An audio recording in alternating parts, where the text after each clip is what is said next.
Boa tarde, estamos aqui por mais uma transmissão ao vivo do Sejur, mais uma live, hoje com o grande processualista, professor Cássio Scarpinella Bueno. Eu vou chamar aqui o professor Cássio para participar da nossa live.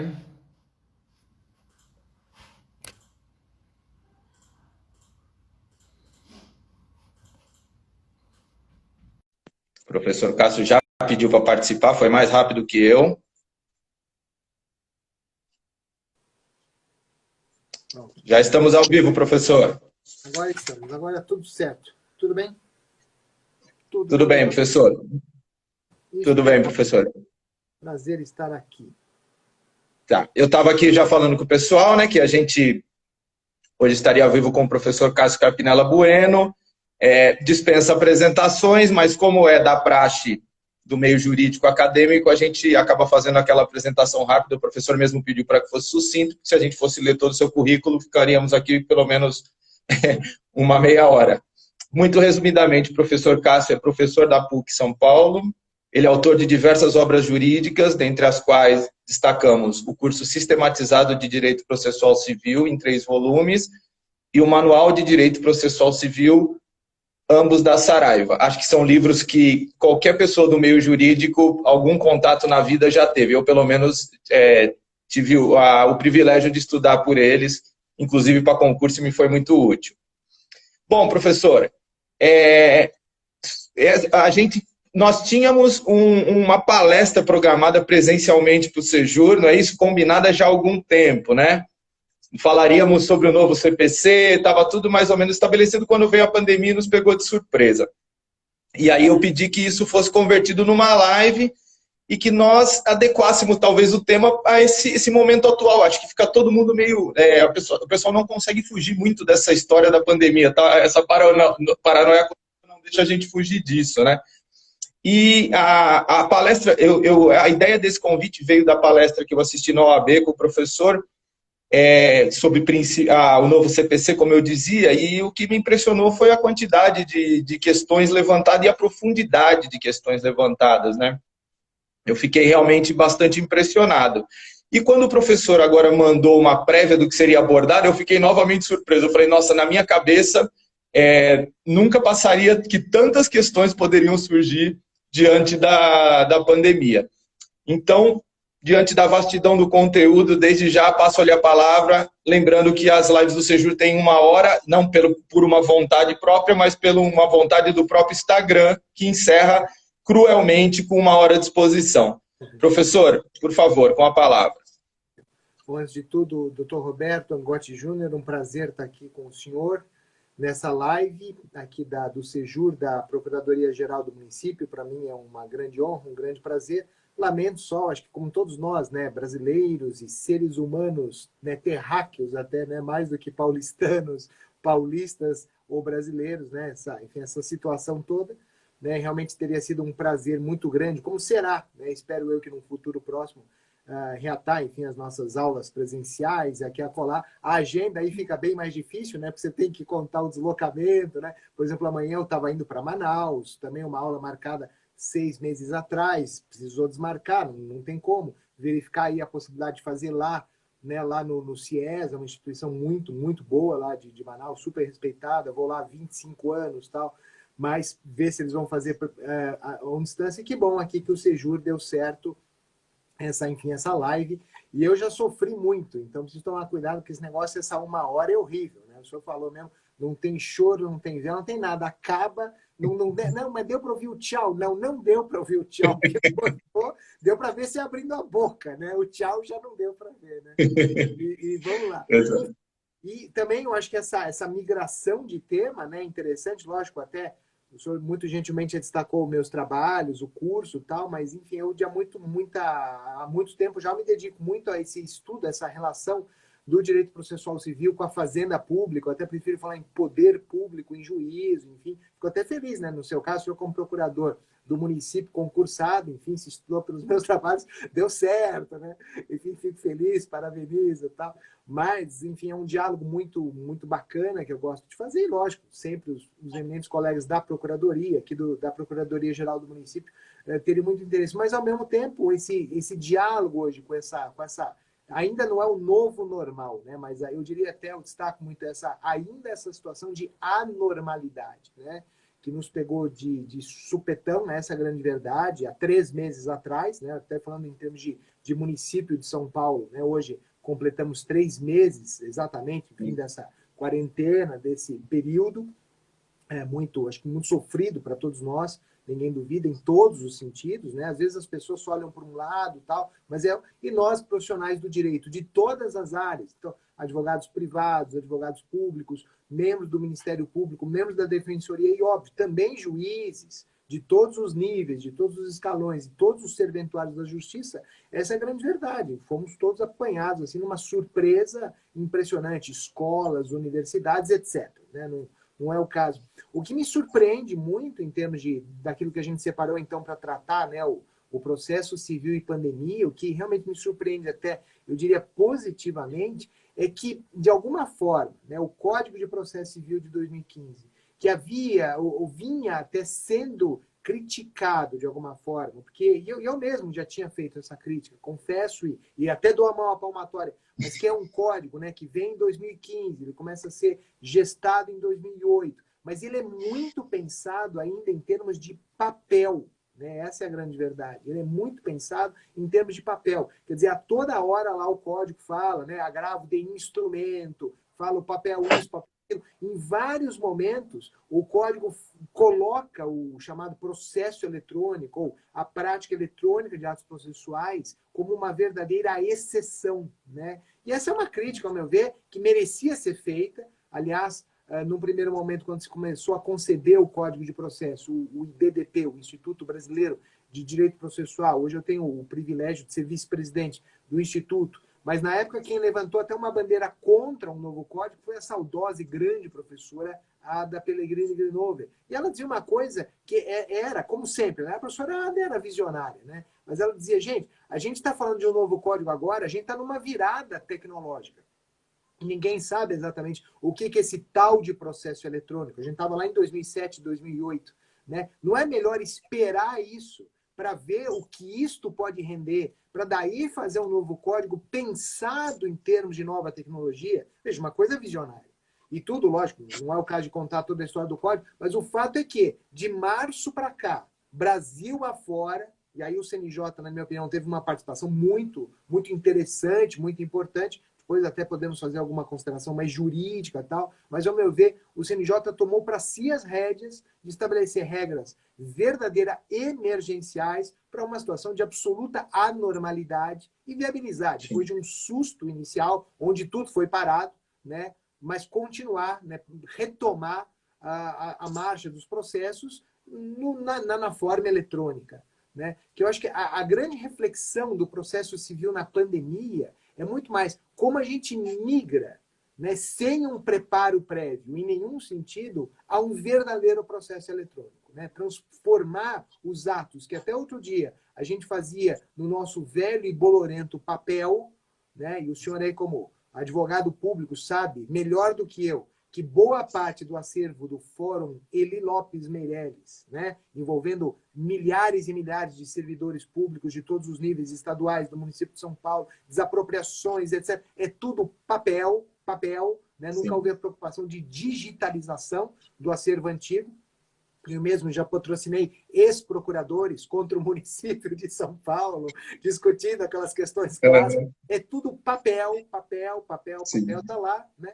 E acaba se de repente, todos nós nos vimos obrigados a migrar para aquilo que, eu digo, estava ainda nas entrelinhas, como exceção do código. É interessante isso. Então, é um grande paradigma, né? E vivendo na prática, aprendendo na prática, para todos nós, para o bem e para o mal. Eu acho que esse é digamos assim, a grande introdução do tema, né? Tive a oportunidade de conversar com um querido amigo nosso, tem uma live do Conselho Federal da OAB, o professor Welder Queiroz dos Santos, que é professor da Federal do Mato Grosso, e a gente esteve lá com a presença lá até como moderador com o doutor Rony Preus Duarte, que é Conselho Federal lá de Pernambuco, está no Conselho Federal da OAB, a gente chegou a um consenso muito forte quanto a isso, e eu particularmente estou muito convencido. O grande dilema do processo civil na pandemia é isso, é o ato processual, que até outro dia era presencial, era papel, com os formalismos inerentes ao papel, etc. tal, num ambiente eletrônico, e eu diria desesperadamente eletrônico. Tanto que o TJ de São Paulo, semana passada, o senhor deve ter visto, os colegas aí que estão prestigiando o evento do Sejur, com certeza viram, e se não viram, vale a pena ter ciência e correr atrás. O TJ de São Paulo agora baixou aí um ato normativo, não sei se uma portaria exatamente, mas um ato normativo permitindo que os advogados possam digitalizar os processos em papel. Porque se continuar em papel, o fórum está fechado, simplesmente não há como andar. Não há como andar. Né? Então, achei isso uma providência interessante do TJ de São Paulo, e, ao mesmo tempo, é um ônus. Sabemos que é um ônus que vai né, para os advogados públicos e privados, mas é um mal necessário nesse momento. Né? Isso é bem interessante. Sim. Então, acho que essa é uma temática boa. Foi não. Eu faço uma analogia dentro da minha área, que é nossos cursos presenciais, que na marra agora a gente está tendo que migrar para esses formatos, e estamos estudando agora como fazer isso pelo EAD, aquela coisa. A gente estava estudando devagarinho e hoje vem aquela avalanche falar, agora tem que sair e rápido, senão você inviabiliza a sua atividade, né? Não. Só que com o processo é um pouco mais complexo, né, professor? Que a gente está falando de garantias, né, professor? Eu acho que esse é o grande... o primeiro ponto assim, que eu acho que é preocupante, né? Quando o processo ele tem uma finalidade, né? E é isso que a gente sempre fica com o pé um pouco mais atrás nessa transformação tão abrupta, né? Eu acho que sim, eu acho que é aquela história que eu sempre falo com meus alunos de graduação, gosto muito de dar aula em graduação, e eu falo, enfim, não digo isso como autoelogio, mas autoconsciência. Né? Eu sou eminentemente um professor de graduação. Né? Tenho aí até alguns alunos que eu vi, cumprimento os alunos. Hoje a maioria fez a prova online, também uma experiência nova, dentro de uma plataforma lá que a PUC tem e tal. O bom é que a plataforma corrige a prova para a gente, prova objetiva, né? Ela corrige a prova, uma delícia. 50 provas em 10 segundos, né? Demora um tempão para você alimentar, né? Mas tem esses lados positivos também. Mas, enfim, brincadeiras à parte. Mas eu digo sempre, para que a gente estuda, né, o processo civil? O processo civil, antes de tudo, é um mecanismo de controle, de fiscalização de uma atividade pública. Né? Aliás, a gente fala tanto de atividade pública, no melhor sentido do termo, pelo amor de Deus. Eu nasço, aliás, a minha vida acadêmica, ela começa como professor de direito administrativo. Né? Tive o privilégio de estudar com os grandes professores de administrativo da nossa PUC de São Paulo. Então, isso, obviamente, me contaminou positivamente. Né? Então, mas eu digo sempre, eu faço só esse transporte, né, para o processo civil. Quer dizer, no fundo é a mesma preocupação, né? A participação do cidadão na atividade administrativa como forma de controle, de fiscalização, de legitimação do exercício do poder, mas mutatis mutandis é o que a gente faz no processo civil, como advogado público, privado, defensor público, membro do MP. A gente está lá atuando, fiscalizando, controlando a atividade do judiciário.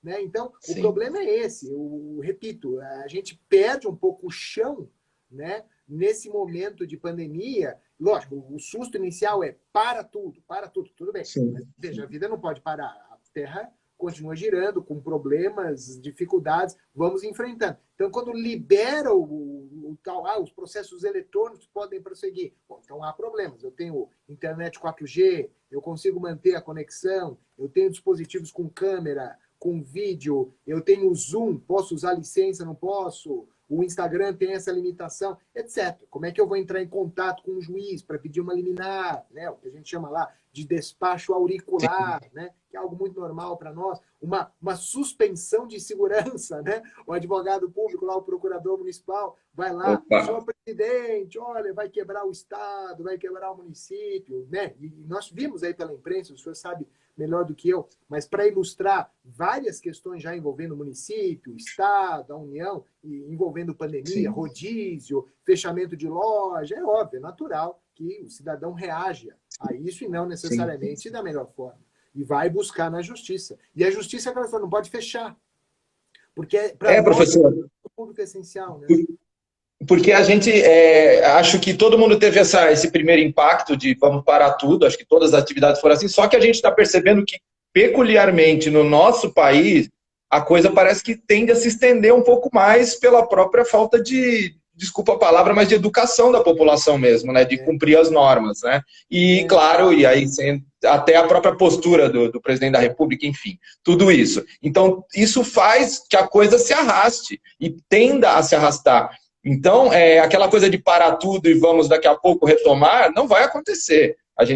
Eu tenho a impressão que vão ter que se institucionalizar alternativas para que o processo, efetivamente, todas essas peculiaridades que o professor colocou, elas de fato aconteçam num novo normal, como a gente fala, né? Vai ter que ser. O que eu digo, não é, eu sempre digo, os problemas culturais nunca são nem, né, a gente não pode dizer que o é melhor ou pior, né? Mas, por exemplo, eu tenho familiares, tenho amigos na Itália, por exemplo, e, né, e metade do meu sangue é italiano, aquela coisa toda. Então, final de semana mesmo, enfim, o marido da minha prima, que é italiano, romano, fez aniversário, liguei lá, conversando e tal. E eu pedi para ele tem negócio em Roma, tem restaurante em Roma, conversando como é que é lá. Veja, você simplesmente não saía de casa. Você saía de casa para ir para o supermercado, para a farmácia ou para trabalhar. Só que para trabalhar você tinha que ter uma espécie de um salvo-conduto dado pelo ministério deles. Era proibida viajar de Roma para a cidade vizinha ou vice-versa. E acabou. Acabou. Não tem desculpa. Ninguém pediu opinião. Aqui, com a devida vênia, e até por outras razões, não sei se melhores ou piores, mas é diferente. Hoje, por exemplo, eu dei lá no escritório, enfim, posso ir no escritório de advocacia, sem atendimento nem nada, pegar livros aí para estudar, para concluir um trabalho, sem exagero. Até porque ele do lado de casa, metade das pessoas com que eu cruzei na rua estavam sem máscara.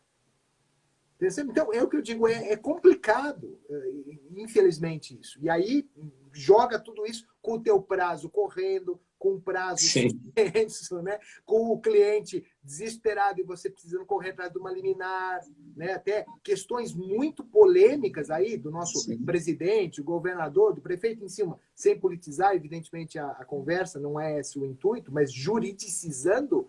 Veja, eu me pergunto, nem como advogado, mas alguém poderá pensar, eu tenho o direito de usar a cloroquina se eu quiser. Eu quero ser um paciente teste, sei lá, ou coisa parecida, né? Ou não, eu não quero usar. Eu tenho o direito de abrir a minha loja, que é essencial, a despeito do que o prefeito falou, a despeito do governador falou. E veja, para o Brasil, aí que está, diferentemente de uma Europa, diferentemente dos Estados Unidos, a nossa porta aberta de justiça é o judiciário. Não são os mecanismos alternativos de resolução de conflitos. Isso não quer dizer que eu não goste de meios alternativos, mas não é. A gente tem que ter isso ciente. O que está aberto, e de graça, se for o caso, porque eu, como pessoa física, eu digo, eu não tenho condição de pagar as custas da justiça, em rigor, pelo código, o juiz está obrigado a me dar o benefício da justiça gratuita. Percebe? Então, o que está realmente aberto para nós, de norte a sul, leste a oeste do Brasil, em todos os níveis, é o judiciário. Não é arbitragem, não é mediação, não é conciliação, não é avaliação de terceiro neutro e etc. E repito, eu sempre faço essa ressalva. Não quer dizer que eu seja um crítico aos meios alternativos. Não é isso, muito pelo contrário. É o que a gente hoje, bem ou mal, tem estruturado, talvez porque a nossa cultura seja paternalista, governalista mesmo, é o judiciário, é uma entidade pública, é um serviço público essencial, sem dúvida alguma. E um judiciário lotado de processos, né, professor? Que não pode, às vezes, se dar o luxo de ficar fazendo sessões virtuais de todos os processos. Isso, enfim, acho que o professor vai entrar melhor nessa discussão. Esse é o problema, né? Quer dizer, sem adiantar o final, mas, enfim, como tudo é muito rápido, né, na live, né? A gente olha, o reloginho já virou lá um montão de tempo. Mas é aquela história, dentro dessa lógica de atos processuais, eu sempre digo, a gente não pode, sempre, lógico, com devido respeito de quem entende o contrário e tal, mas a gente não pode aproveitar ou usar essa situação de anormalidade para, lógico, de um lado positivo. Não, vamos então, mais do que nunca, usar os mecanismos eletrônicos, processo eletrônico, vamos eletronizar tudo, vamos digitalizar tudo que estava em papel, vamos correr atrás do prejuízo. Ótimo. Mas aí é aquilo que o senhor estava falando. Temos garantias fundamentais, né? Eu sempre falo muito, modelo constitucional do direito processual civil, que coloca uma série de obstáculos intransponíveis em qualquer forma de trato do processo. Então não adianta falar, olha, agora é tudo eletrônico e quem não tem o 4G, quem não tem uma internet decente, quem não tem o Wi-Fi, sinto muito, vá buscar justiça a iures. Isso não pode existir no Brasil.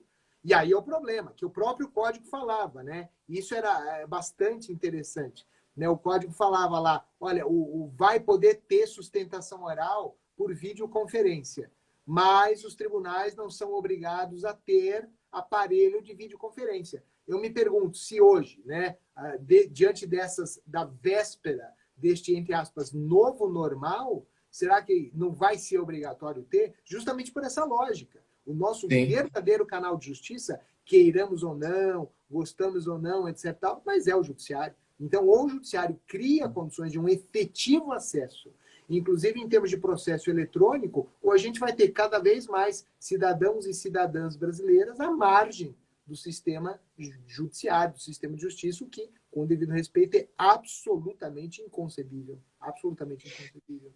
Um fato que agrava nessa situação toda, professor, eu acho que também essa falta de unificação dos sistemas eletrônicos, né? É uma coisa que eu sempre senti na pele quando eu trabalhava no contencioso, cada tribunal é um sistema e um não conversa com o outro, que também não conversa com o sistema que você tem instalado no seu computador, então essa falta de unicidade aí também me parece que é um complicador, né? Dentro desse contexto. Concordo. Isso é uma coisa que eu digo, tava andando aos poucos, é aquela história, o CNJ sempre chamando para si, né, essa grande responsabilidade, né, etc e tal, mas o que me preocupa às vezes um pouco é isso, né, da gente, enfim, ou unifica, mas precisa unificar com uma antecedência enorme, verificar exatamente qual é o sistema que unifica, e é aquela história, combinar com todo mundo antes, né, o que hoje, e sobretudo para o advogado militante, público ou privado, lógico que aí o advogado privado é mais fácil, né? Porque o procurador do município está focado no município, o procurador do Estado, mas pensando grosso, os grandes escritórios, né, de advocacia privada, é muito difícil. Porque você tem que ter vários sistemas, vários know-hows, tem que conhecer as manhas, os macetes de cada sistema, e os sistemas não conversam entre si. Isso dificulta. Mas aí, se me permite, doutor Roberto, eu falo isso com muita tranquilidade, é aquela história, isso aí precisaria repensar, na minha opinião, desde a Constituição Federal.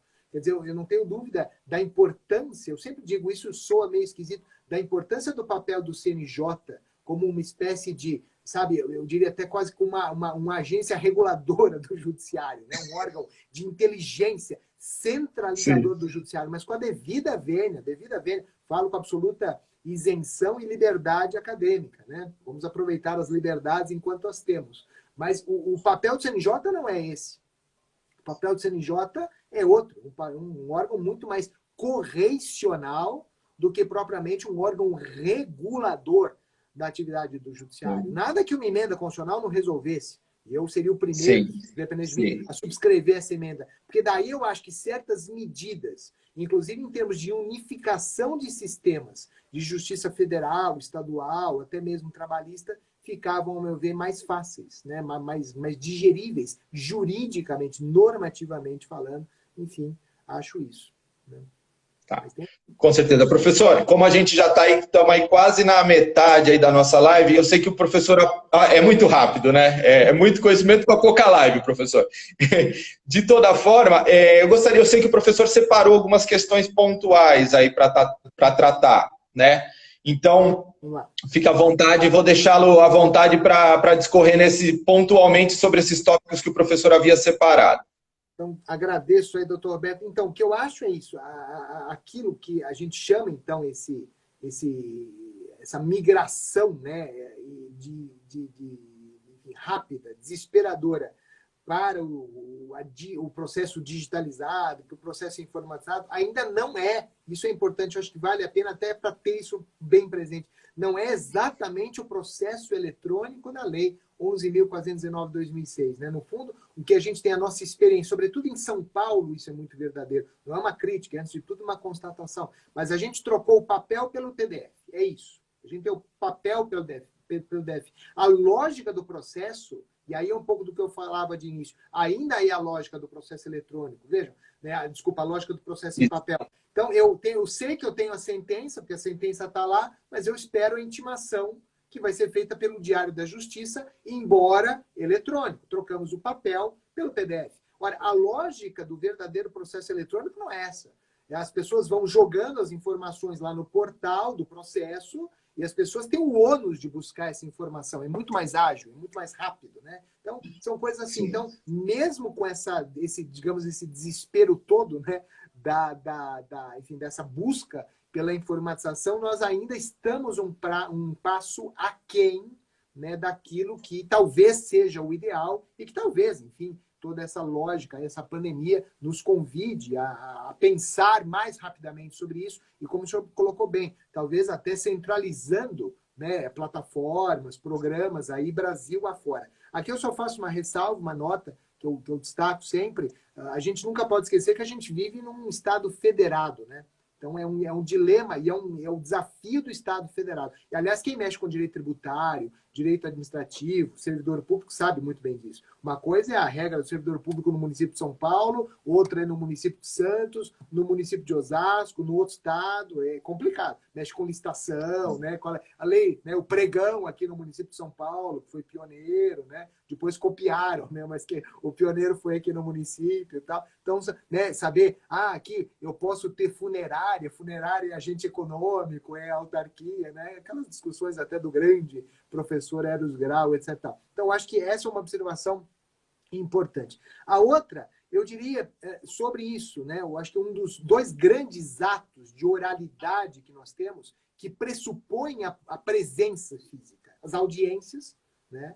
As boas e velhas audiências, qualquer audiência, mas se a gente quiser focar na audiência de instrução e julgamento, quer dizer, o ápice da oralidade, para o bem e para o mal, é o olho no olho. Poderíamos até aqui ficar horas e horas discutindo se, a despeito do silêncio do código, né, ele não fala nada expressamente, mas se prevaleceria ou não o princípio da identidade física do juiz. Eu acho que é um tema bastante relevante e tal, que é justamente para dizer, olha, o juiz, diretor do processo, advogados, testemunhas, partes, esclarecimentos de peritos e tal. Bom, tudo isso pressupõe contato físico, presença, né, na mesma sala. Pergunta, quais são, e essa é uma questão muito sofisticada, mundo afora, não só no Brasil, qual é o prejuízo de eu transportar isso para um ambiente eletrônico? Então, por melhor que seja a plataforma, vamos falar de um Zoom, por exemplo, o Zoom pago, né, o Zoom Power, né? O Zoom que custa caro, o Zoom que não cai, né? O Zoom, o Teams, né? O outro que não cai, que você consegue ver 9 pessoas e tal. É aquela história, você já não vê se há algum tipo de manipulação da parte, da testemunha. Sim. Já é complicado. Lógico, eu não posso presumir que o advogado está agindo de má fé, mas é uma presunção que aceita a prova em contrário. Eu não sei se a testemunha não está lendo lá um roteiro, eu sempre tenho meu roteirinho aqui nas lives. Eu não sei, ele não pode ler. O juiz, na prática, vai ver, o advogado ex-adverso vai ver, vai criticar. Então, isso eu acho um problema grave. E mais, o advogado tem o Zoom, o advogado tem o Teams, as testemunhas conseguem acessar, a parte consegue acessar. Esse é o desafio, esse é o dilema. E aí a peculiaridade do Brasil. A peculiaridade do Brasil não é só o nosso processo judicial, não são duas grandes empresas litigantes, dois grandes municípios litigantes. Não, é o grande poderoso de um lado, público ou privado, não importa, e o consumidor, o cidadão, o administrado, o servidor do outro. O desapropriado. É isso, essa é a nossa grande realidade forense. Então, tem que aumentar mais a disparidade das partes, né? Com certeza, que é aquela história. O equilíbrio de forças, tem? Sim, o equilíbrio de forças, mas é o que eu digo, hoje, veja, a maioria das pessoas, isso foi, até se anunciou aí, não é fake news não, que é uma outra coisa preocupante, mas a maioria das pessoas não acessa a rede social por Wi-Fi, porque elas não têm Wi-Fi. Isso em termos de Brasil, né? Saber um município e tal, tem as suas... Mas elas acessam por celular pré-pago. É uma loucura, é insano. é antiproducente. O cara, se bobear, ele gasta o salário dele para comprar Sim. ficha, né, entre aspas, para acessar. Fazer uma audiência, já não funciona direito no Wi-Fi, imagina num pré-pago. Fora o custo, Sim. né, desses impulsos, tal, enfim, né, com essas coisas. Então, acho que isso é bastante preocupante. Né? Então, eu acho que não adianta só a boa vontade do juiz, do advogado, ter essa discussão importante na Justiça do Trabalho, né? Aqui, tanto na segunda como na 15ª região, né? Aqui pegando todo o estado de São Paulo. Os advogados estão de acordo, vamos fazer uma audiência de instrução online. Veja, não é só vontade. A questão é, temos outras situações que permitem tecnologicamente as tais garantias, né, serem observadas, né, etc e tal. Então, esse é que é o problema. Agora, quando dá para esperar, vamos esperar 1 mês, 2 meses, menos mal. O problema é que há situações de urgência que uma audiência de instrução, ou às vezes até uma audiência de justificação, uma conciliação, uma mediação, que são todas audiências para nós, não Sim, dá sim. para esperar. Né? Então, aqui apenas para ilustrar com, infelizmente, estatísticas horrorosas, mundo afora, e lamentavelmente aqui o Brasil não é exceção, de violência doméstica contra a mulher, não é? Em tempos de distanciamento, de pandemia, Sim, de sim. quarentena, os números absurdos, cada vez maiores. Veja, não dá para aquela mulher que sofre aquela violência física ou moral, não importa, aguardar a volta ao normal, o fórum reabrir para ir pedir uma medida. Então, ela, né, o seu advogado, o seu defensor, enfim, vai ter que entrar eletronicamente. O que eu costumo dizer é que daí a gente pode transformar essa situação emergencial, diferenciada, em uma experiência mais positiva possível. Lógico, pressupondo que eu tenha algum tipo de mecanismo digital, eletrônico, de alguma qualidade, é o que eu digo, eu vou produzir prova com o meu próprio celular, com autorização dessa pessoa, dessa mulher, eu vou tirar fotos, eu vou pedir para ela fazer um vídeo, vou colar esse vídeo na minha petição para tentar sensibilizar o juiz para que ele tome lá uma tutela provisória de urgência, de afastamento, disso, daquilo, dentro da Lei Maria da Penha, né? São medidas bem sofisticadas para, enfim, tomar aquela providência. Então, há males que vêm para o bem. Mas, mais uma vez, isso pressupõe que o advogado, que a parte, tenham um acesso tecnológico que, de repente, não é a grande realidade Brasil afora. E eu digo sempre, nas grandes capitais, nas grandes cidades brasileiras, é uma realidade. Você sai lá, às vezes, 60 quilômetros para o lado, já é outra coisa. Aqui, aliás, eu saio de São Paulo, capital, em direção a Jundiaí, eu já fiz isso quantas vezes o sinal do celular cai no meio da estrada. É surreal. Sim. Surreal. Eu até brinco, vou fazer a curva, vai cair e cai. E cai. Entendeu? Imagina isso, né? Guardar. Imagina que então aquela Sim. comarca lá no meio talvez não tenha um acesso tecnológico que em outros lugares a gente possa ter. Né? Aí vem uma grande preocupação também da advocacia privada, pública e mais também do MP, da defensoria, com a sustentação oral. Veja, aí até o senhor tinha tocado num ponto que, ao meu ver, aí que a gente precisa tomar cuidado. Veja, o próprio código, lá no artigo 937, parágrafo 4º, ele prevê a possibilidade da sustentação oral por videoconferência. Mas o que o código, aí tá, o que ele idealiza naquele momento?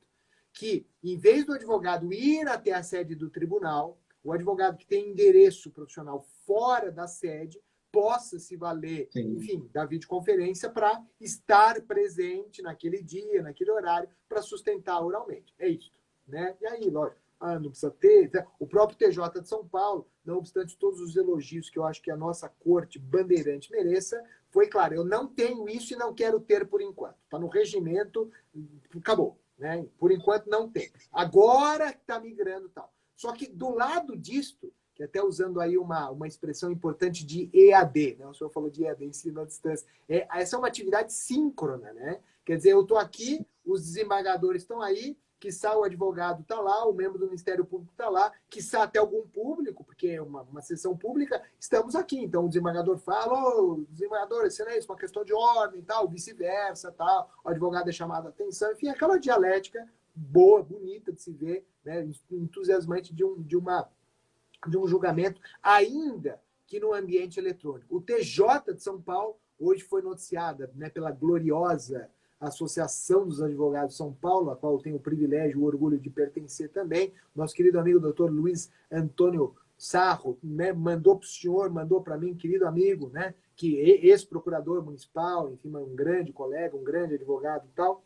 Acho que aí me corrige até, doutor Roberto, acho que Ele é aposentado, é aposentado. Então, aposentado, mas um grande colega, aí, cheio de iniciativas importantes, mas ele mandou para nós, né, como pauta, exatamente isso. O TJ de São Paulo começou a fazer as sessões síncronas usando o Teams. Maravilhoso, sensacional e palmas. O problema é que existe, ao lado disso, e isso é muito usado no Supremo, no STJ, e tem sido muito usado, o chamado plenário virtual ou julgamento virtual. Que aquele julgamento... Que é outra coisa. Síncrono é outra coisa. É simplesmente, o teu processo entrou em pauta, ó, daqui uma semana você vai ver o resultado. Um abraço. Aí você fala, mas você pode mandar memorial por e-mail? Pode. Pode mandar videomemorial, né? Esse neologismo, né? Eu gravo aqui fazendo sustentação, mando para o desembargador, para o ministro, etc. Tal. Legal. Não vou nem entrar no mérito, o cara vai ler ou não. Mas veja, não é isto que está garantido no Estatuto da Ordem, não é isso que está garantido no Código de Processo. Aliás, sem medo de errar, doutor Roberto, o artigo 945 do Código, que permitia esse tipo de julgamento, foi revogado expressamente durante a vacatio legis. A Lei 13.256 de 2016, não é? Revogou, bem ou mal. Tenho até uma tese para uma outra live de que revogou sem querer. Não adianto nada, mas a gente pode fazer uma outra. É um palpite que eu tenho, não tenho provas, tenho indícios, não tenho provas, enfim, mas no Brasil dá muita manchete, meros indícios, né, para muita coisa, mas de que ele foi revogado sem querer. Então, é um problema. São Paulo, ele até usa, o TJ de São Paulo usa esse julgamento virtual, ao meu ver, de uma forma correta, quase que como um negócio processual, de iniciativa do juiz, né? O desembargador, ele fala, vocês querem o julgamento virtual? Sim ou não? Sim. Se todo mundo estiver de acordo, ok. Se não, não. Não precisa nem motivar. Então, eu aplaudo a iniciativa do TJ de São Paulo, que, aliás, é pioneiro nisso. Né? Mas o problema é que isso, com a devida vênia, começou a ser usado, e aí é o problema da pandemia, virar uma desculpa, sempre com a devida vênia, de limpar a pauta, de limpar a cena. Aí é problema. Se o professor me corrija se eu estiver errado, mas o STJ, que nesse sentido, o julgamento virtual do STJ, para mim, na minha visão, é o mais precário. Ele é um belo de um limpa-pauta, ele não garante... Né, a questão, inclusive, do julgamento tácito, que eu acho uma coisa, é uma excrescência jurídica, na minha visão. Não sou processualista, professor, mas, assim, acho que não precisa, né? Eu acho que... Esse é um ponto, doutor Roberto, muito importante. Veja, sempre, lógico, com a devida vênia, com o devido respeito, eu não posso presumir que porque isso está numa norma do Supremo Tribunal Federal. O silêncio do ministro significa concordância com o relator. Não, data vênia não. O silêncio do ministro, mesmo num ambiente virtual, significa o quê? Ausência. Uma de duas. Sim. Ou não interfere no quórum, e paciência, ausência justificada, ou interfere no quórum, o julgamento não acaba, enquanto o ministro, a ministra, enfim, comparecer ou tiver lá um tempo, não é?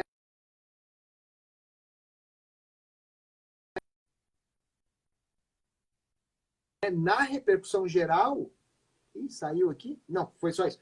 Na repercussão geral, o silêncio, aí a Constituição diz, ela significa aprovação. Então, a gente precisaria de uma norma jurídica, na minha humilde opinião, e norma, veja, lei, não é regimento interno, não é resolução, não é ato do CNJ, sempre com as vênias de estilo, evidentemente, porque a gente tem um arcabouço, né, normativo que decorre da Constituição, que exige lei para isso, que pudesse dizer, olha, o silêncio do magistrado, nestas hipóteses, tem esta coloração jurídica. Aí menos mal. Né? Mas aí, eu falo, acaba tendo um significado, infelizmente, de limpa pauta. As pautas estão contaminadas, as pautas estão cheíssimas, ninguém duvida. Mas... é curioso, né, professor? Porque assim, hoje a gente tem o próprio joinha, né, que a gente chama, o ok, ciente, concorda. É tão fácil entrar por um comando eletrônico e fazer isso, que criar uma situação de julgamento tácito, uma manifestação de vontade, por menor que seja, né? Só uma observação, prossiga, por favor. Não, é isso. E dentro do colegiado, por exemplo, essa dinâmica acontece muito nos colegiados. Aqui em São Paulo isso acontece muito, né? Os desembargadores se reúnem, debatem, conhecem as posições divergentes. Lógico, aí aquela retórica, um tentando convencer o outro tentando convencer um, né? Às vezes até, né, o calor da emoção. Isso é muito bacana. Mas veja, é para você ter, é o colegiado. Não há como excluir a prioristicamente e mais, na exclusão, na omissão, querer dizer que houve concordância. Não houve nada, houve omissão, ponto. Não há como presumir, né? Nada que não seja. Então, eu acho que essa distinção, doutor Roberto, né, a sustentação oral como atividade síncrona, na distância, que é o que o TJ de São Paulo, então, está fazendo, outros tribunais estão fazendo, que, enfim, usando aí as variadas plataformas e ferramentas. Ok, o próprio STF está fazendo em menor escala, o próprio STJ está fazendo em menor escala. A gente vê pelas redes sociais, os colegas postando, né? Hoje mesmo eu li agora uma, enfim, ou fazendo gozação, que escapou uma palavra, escapou outra coisa. Hoje aí disseram uma que o advogado lá achou que o microfone estava fechado e falou uhul, sabe? Comemorando. Sabe? Qual é o advogado que não fica feliz, né, de ganhar? Faz parte. Exato. Outro dia eu vi um lá que tirou uma foto super bacana, o cara com a beca na frente do computador, sustentando oralmente. Essa é uma foto até bonita do advogado, sabe? Eu até curti lá, pô, bacana. Então, isso eu acho, isso é uma coisa. E isso, o código quer isso no 937, parágrafo 4º. O que o código não quer é o tal do, entre aspas, plenário virtual, ou esse julgamento semanal. Entra na pauta lá. E que, na verdade, é inteligência artificial. Eu sou um grande crítico da inteligência artificial, de certa forma. Pode ajudar. Mas quando você põe para o robozinho julgar no teu lugar, desculpa, isso para mim não é nem o purgatório, já é o inferno. Já é o inferno. Isso eu não posso. Concordo plenamente. O erro Concordo plenamente. Mas o robozinho lá para limpar a pauta com a devida vênia, robô ajudar é uma coisa, robô decidir efetivamente é outra, e robô é uma coisa aí, é que eu não sou candidato a nada, mas a minha plataforma seria robô roubando emprego de gente humana. É uma coisa, na minha opinião, desumana. Não poderia acontecer. Porque só o cara do robô ganha. Não faz sentido, na minha humilde opinião, né? Então, eu acho que isso é bacana. E outro ponto que eu traria, doutor Roberto, dentro daquela minha pautazinha, é o problema da suspensão do processo, né? Quer dizer, isso foi tratado até por resoluções do CNJ, os próprios tribunais, né? Suspende tudo, depois liberaram os processos eletrônicos, os físicos, né? Tá indo de 10 em 10 dias, 15 em 15 dias e tal. Mas veja, mesmo o processo eletrônico, isso é uma coisa importante, bem prática mesmo, ele pode ter algum tipo de empecilho que inviabiliza o andamento, que inviabilize lá o andamento de prazo, qualquer coisa. Na própria ideia da pandemia, o advogado, seja público, privado, etc., ele pode não ter acesso a uma informação, pode não ter acesso a um documento, ele pode ter lá um obstáculo, né, uma viagem. Então, eu acho que isso são aspectos que podem e merecem ser levados caso a caso, né, pelo advogado, público, privado, defensor, Ministério Público, para justificar ou a suspensão do processo ou a suspensão de prazos diante da força maior, né? Aí, professor, pensa bem...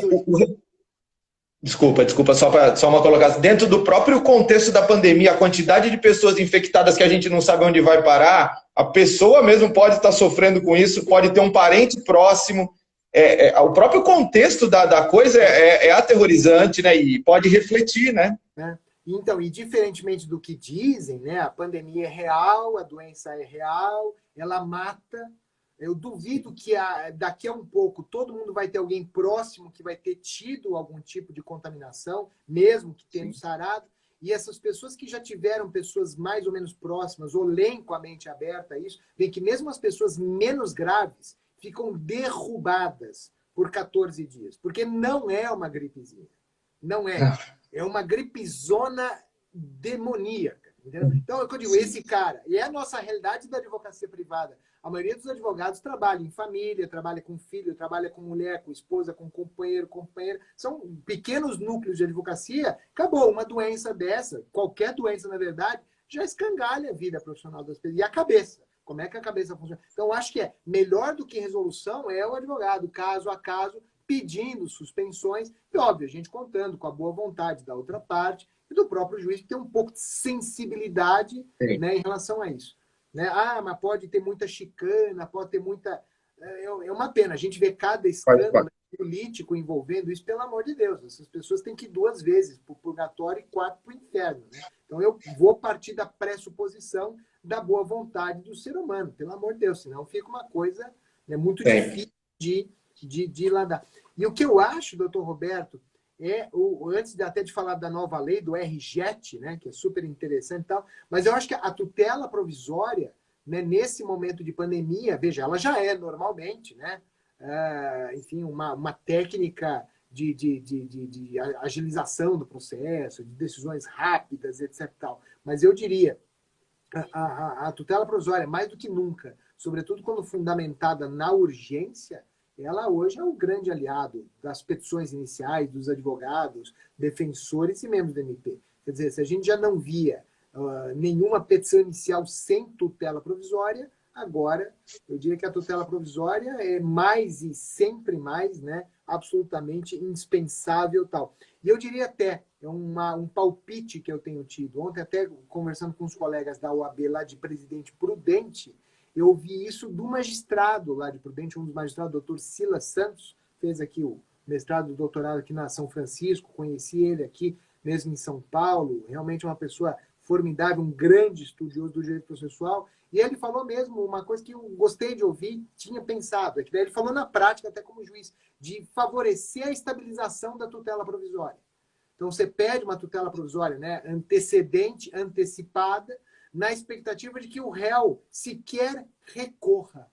E, ao não recorrer, estabiliza. Lógico, isso gera uma série de outras discussões. Com relação à fazenda pública, temos uma complicação a mais, né? Saber se o silêncio da Procuradoria do Município, por exemplo, já que estamos no ambiente do Sejur, da PGM, né? Mas seria o suficiente para estabilizar, ou se precisaria de uma remessa necessária. Seria uma discussão importante, né? O senhor sabe que a doutrina tem, mas apenas assim, pelo menos entre os privados, os caios e os tícios, pode ser uma ferramenta importante para o advogado se valer, apostando que o réu, também sofrendo com a pandemia, não recorra e fica elas por elas. O que o juiz decidiu ficou estável, né? Esse é tal. Pode ser uma ideia boa. Essa é a questão. E aí aparece, até por sugestão lá do Dr. Luiz Antônio Sarro, o RJET, né? Ele tem esse nome, a Lei 14.010 de 2020, que é uma lei, a Lei 14.010 de 2020, de 10 de junho de 2020, né? Quase o presente de Dia dos Namorados que veio, né? Mas é uma lei que foi tão vetada, que eu diria que ela perdeu muito da sua importância. É uma lei que chega tarde, de alguma forma. Outras várias leis saíram antes, trafegaram mais rapidamente no Congresso Nacional. Essa, talvez, por ser uma lei mais polêmica, acabou demorando mais. A Câmara mudou muito, aí exigiu a volta ao Senado. O Senado quase que restabeleceu o projeto original. E o presidente da República aqui não poupou vetos. E muitos dos artigos vetados eram, não por coincidência, aqueles mais polêmicos. Então, por exemplo, aquele que permitiu o síndico, monocraticamente, né, isoladamente, fechar áreas comuns, etc. Tal, isso foi vetado. Um artigo que proibia o juiz decretar despejo por algumas razões durante lá o período da pandemia, tal, foi vetado. Agora, o que talvez a gente que é da área jurídica tenha que entender é que esses vetos não podem ser entendidos como se o juiz não pudesse levar em conta a cada caso concreto essa situação absolutamente anormal que existe. Então, eu não nego que, a despeito do veto, chegue lá uma ação de despejo por falta de pagamento, o juiz olhe a situação do locador, compare com a situação do locatário e fale, olha, à luz aí de algum princípio constitucional, eu sei que isso é polêmico, o senhor que é da filosofia sabe melhor que eu, tal, mas, enfim, um critério de ponderação, o juiz fala, será desumano você despejar alguém nessa situação. Cobrar, sim. Despejar, não. Né? Aí vai. O que passou na lei é a questão da pensão alimentícia, que agora você não pode também mais prender pelo não pagamento da pensão alimentícia. Só pode ser prisão domiciliar. Aqui, com a devida vênia, é meio que chover no molhado. Prisão domiciliar na pandemia, eu acho que é um dever cívico daqueles que podem, né? Que não precisam sair para trabalhar. Na verdade, o que o prefeito falou, o que o governador falou. Então, não é problema de prisão. Talvez aqui a gente possa tirar um proveito de um dispositivo muito interessante, muito polêmico do Código, que é aquele 139, inciso 4, que é aquele que permite, na verdade, a variação de técnicas executivas de cobrança. Então, o juiz usar outros mecanismos de cobrança de créditos, inclusive aqui alimentares, né, lógico, permitidos pelo sistema, mas que possam se mostrar, mesmo em tempos de pandemia, mais eficientes do que determinar que o devedor de alimentos fique em casa e ponto final. Então, é aquela discussão, também motivos para uma outra live. Pode tirar a carteira de motorista, não pode. Pode tirar o passaporte, não pode. Pode tirar o cartão de crédito. Pode proibir de fazer live. Né? Em suma, aí, eu não digo que o céu é o limite, mas há várias alternativas importantes e que podem ser mais eficientes do que uma prisão domiciliar, convenhamos. Né? Até porque nessa estamos todos nós, né? De uma certa forma, né? Por isso que eu eu acho que pode funcionar até ao contrário, né? Porque imagina a pessoa que é obrigada a trabalhar pelo patrão, né? Que tem que sair, olha, você tem que vir porque tem que trabalhar. E aí ele deixa de pagar a pensão, opa, mas aí eu tô preso. Então eu não posso ir, né? Então, enfim, pode gerar uma situação bastante esdrúxula, né? Uma desculpa a mais para não pagar. E aí, sim. Outros mecanismos podem, né, se mostrar mais eficientes a despeito de todo o impacto econômico. É curioso, ninguém nega o impacto econômico. É engraçado, parece que não há impacto. Não, todo mundo sabe que tem impacto econômico. Apesar, a despeito do impacto econômico, você ter lá uma condição melhor de gerar um crédito para aquele que presumivelmente tem mais necessidade. Aliás, é isso para que serve a ideia, né, do crédito alimentar. Eu vi passar aqui uma perguntinha, doutor Roberto. Eu digo aqui, há um projeto de lei, passou uma para cima aí, sobre essa obrigação dos tribunais. Alguns tribunais exigem, né, da gente, do advogado e tal, que eu mantenha o sistema, eu mantenho a internet, tal. Antes fosse fácil assim, né? Então tem um projeto de lei, esse está na Câmara dos Deputados, ainda não virou lei, mas presumivelmente pode ser que ande rápido. Projeto de lei 2717, 2717 de 2020, que cria essa obrigatoriedade de estabilidade, de disponibilização de sistemas que permitam essa atividade síncrona, né, aos tribunais. Então, é uma coisa interessante. Ao meu ver, esse é um projeto de lei muito bem-vindo, porque vai resolver muitos dos problemas atuais, inclusive sobre quem tem ou quem não tem essa disponibilização.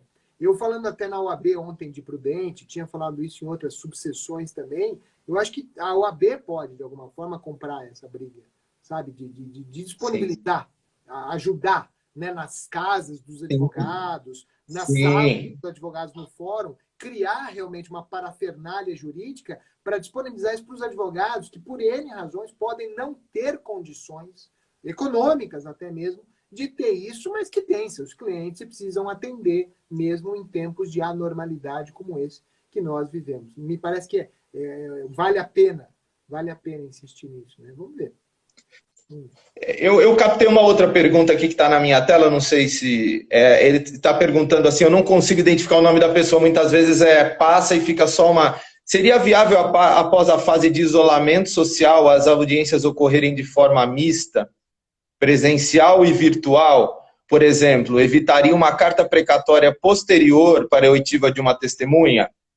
Eu acho que essa é aquilo que muitos, né, em várias áreas do conhecimento e mesmo da educação, muita gente tem apostado, né? Muito disso, foi até um pouco do que a gente falou de início, veio, no fundo, para ficar, né? Acabou vindo de supetão, pegou todo mundo, né, de calça curta, né, como se costuma dizer, pegou todo mundo no susto, mas provavelmente a gente vai acabar distraindo, eu gosto de pensar de forma positiva, muito dessas experiências, inclusive da parte ruim dessas experiências, mas coisas boas para o futuro. Então, essa pergunta que o colega faz, eu acho que sim, é um palpite. Eu acho que os próprios tribunais estão já percebendo isso, que isso gera eficiência, isso gera menos custos, isso gera agilidade, e na medida em que gere segurança e aí sim, a parafernália das garantias, que são inolvidáveis e tal, eu acho que isso veio para ficar. E aí que eu digo, isso, o código ele é tímido nisso, mas ele já prevê. O problema é que a gente, quando pensa em carta precatória, a gente está pensando na era dos dinossauros, né? Quer dizer, um pedaço de papel que sai daqui, vai lá para a comarca, demora 800 dias para chegar e 800 dias para voltar. Na verdade, a carta precatória já é eletrônica, em grande parte do Brasil. Então, quando você vê, ela já está lá, porque o cara já apertou o Enter, já saiu do outro lado da tela no juízo deprecado, né? Mas eu acho, é o que eu digo, a gente talvez desformalize mais dentro do ambiente eletrônico, forçado até mesmo por essa situação toda, né? Que é a da pandemia. É isso. Professor, com dor no coração, informo que nós estamos com 4 minutos. Ficaria aqui por horas e horas nesse papo tão agradável. Mas temos 4 minutos, então eu passo para as suas considerações finais. Fique à vontade aí. Não precisa reservar tempo para mim, porque a palavra aqui é sua. Não, o que eu diria, doutor Roberto, eu acho que até uma outra pergunta que passou, né, que também a gente não consegue prestar 100% de atenção, a gente vai se desenvolvendo, né, vai se acostumando. Mas, por exemplo, saiu agora, 24 de abril de 2020, uma lei, a Lei 13.994, de 24 de abril de 2020, é o aniversário da minha vozinha, né, se viva estivesse, mas ela fazia 24 de abril, taurina, como eu, né, enfim, mas a lei diz o seguinte, ela acrescenta lá um artigo no juizado especial, na Lei 9.099, que aí, rigorosamente, a gente vai usar para a lei, né, o juizado das fazendas e no federal, fala, se o demandado não comparecer ou recusar-se a participar da tentativa de conciliação não presencial, o juiz togado proferirá a sentença. E uma das grandes discussões que o pessoal já está tendo, teórica e praticamente nisso, é saber que sentença que é essa? Uma sentença de recusa, né, de extinção do processo, só porque o réu, no juizado especial, se recusou a participar de uma audiência de conciliação. Então é aquela história. Eu acho que a gente tem que ser isso. Ninguém vai duvidar das vantagens da informatização do processo, dos atos tecnológicos, etc. Tal. Mas eu repito, às vezes a realidade de advogados e de partes, não só, mas sobretudo no âmbito do juizado especial, é isso, eles estão fora desse ambiente tecnológico. Então não é que ele não queira, não é um contempt of court, não é que ele desrespeita a justiça. Não, ele nem sabe o que é aquilo. Aliás, ele não sabe nem o que é um advogado. Muito menos que ele tem direito a um defensor público, como um advogado conveniado com o Estado, etc. Nem sabe. Então, esse que é o grande problema. Isso é uma lei que eu digo, sem mediar, é uma lei irrealista. Então, eu acho que a gente precisa ter cuidado na interpretação dessas leis, de outros tantos atos que aí vem, porque, para dizer o que eu já disse, mas para frisar aí, já que está batendo o sino aqui, vai cair daqui a pouquinho um reloginho, acho que vai aparecer só para o senhor aí, né? Começa a contar os 2 minutos. Mas o que me parece muito é isso. A gente não pode usar a pandemia para atropelar o acesso à justiça. A gente tem que tirar uma boa experiência em todos os campos, inclusive de civilidade. E repetindo, que eu não tenho medo de falar, conhecendo muita coisa, graças a Deus eu tenho esse privilégio de direito estrangeiro, tendo estudado lá fora, muitas vezes, etc. O nosso acesso à justiça brasileiro, não é só paulistano, brasileiro, é jurisdicionalizado. É o público, é o sistema público. Então, o público tem que dar essas condições. Não adianta vir com lei da Suíça, dos Estados Unidos, pressupondo 500 meios alternativos, porque eles, lamentavelmente, não estão disponíveis com a frequência que Deus queira. Daqui a 5, 10, 15 anos estarão, inclusive, tecnologicamente falando. Eu acho que esse é o recado final, doutor Roberto. A última palavra tem que ser sua, do nosso anfitrião, pelo Sejur. Bom, professor, obviamente a primeira coisa é agradecer, acho que o professor pontuou bem esse choque de princípios, acho que é o grande trabalho, a compatibilização desses princípios é o grande trabalho que a gente tem no processo civil e acho que no direito em geral. Eu agradeço muito a sua presença, foi uma honra para o Sejur, de verdade. Estava muito ansioso por essa palestra, por essa que se converteu numa live, e aguardamos o senhor, se Deus quiser, presencialmente lá no Sejur, para conhecer o nosso prédio, tomar um café, bater um papo. Que nada ainda substituiu esse contato pessoal, né, professor? Fala lá com o chefe, fala com o prefeito para liberar o prédio do Sejur. Pô. Até parece. Brincadeira, brincadeira. Mas professor, estaremos lá. Estaremos lá. Um abraço, muito grato, agradeço a todos que acompanharam a gente, tanto que seguem o professor, que seguem o Sejur, e vamos toda quarta-feira às 17h30, estamos aqui. Professor, até uma próxima, um abraço. Obrigado, doutor Roberto. Até mais. Tchau, tchau. Tchau a todos. Tchau. Até logo.